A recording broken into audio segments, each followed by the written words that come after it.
Amazing rescue out on the Rogue River. A little boy who was swept up in the current while kayaking with his family is okay thanks to two good Samaritans. Yeah, and they tell us they were in the right place at the right time. Our Julie Dunmeyer joins us live with that story tonight. Julie.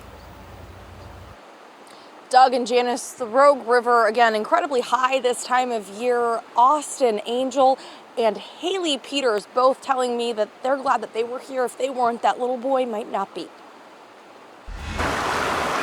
The Rogue River is rough. We all pulled up to the river yesterday to drop in at the Child Sail Bridge. Haley Peters would learn just how dangerous the water is the moment she stepped out of her car. As soon as we opened our car doors, we heard nothing but screams and panic. A mother's cry for help after the kayak she was in with her 3-year-old son flipped over. We heard a woman screaming that her son's kayak had capsized and they couldn't find the kid. Austin Angel and Haley booked it down the river where the kayak was traveling with the little boy now alone inside. Instincts honestly just kicked in. I started running downstream as fast as I could. Running through the brush along the rocky water, they found the kayak stuck. We're praying and screaming like, please don't let him be in there. A closer look showed the worst case scenario. Right when we got to the kayak, I saw his little arm sticking out of there, and our worst fear was right in front of our face. The 3-year-old little boy trapped inside. So Austin grabbed his hand, and Austin felt his hand grab back. And that's how we knew that he was alive and he was okay.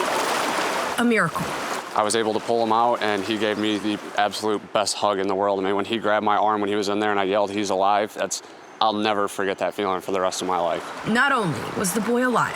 When he came out of that kayak, you would have never known that he had been underwater for as long as he did because his eyes were wide open, he wasn't crying. He'd be back with mom safely in no time. This wasn't bad parenting. This isn't a time for people to be negative about this. This was a good story with a happy ending. I hate to say it, but I honestly don't know if that little boy would have survived if me and Austin weren't there.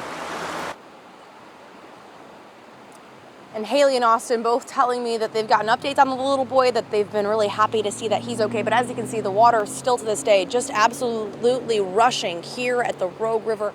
An important reminder for anyone who thinks about coming out on the river to just definitely go ahead and check before you go if you're inexperienced for sure.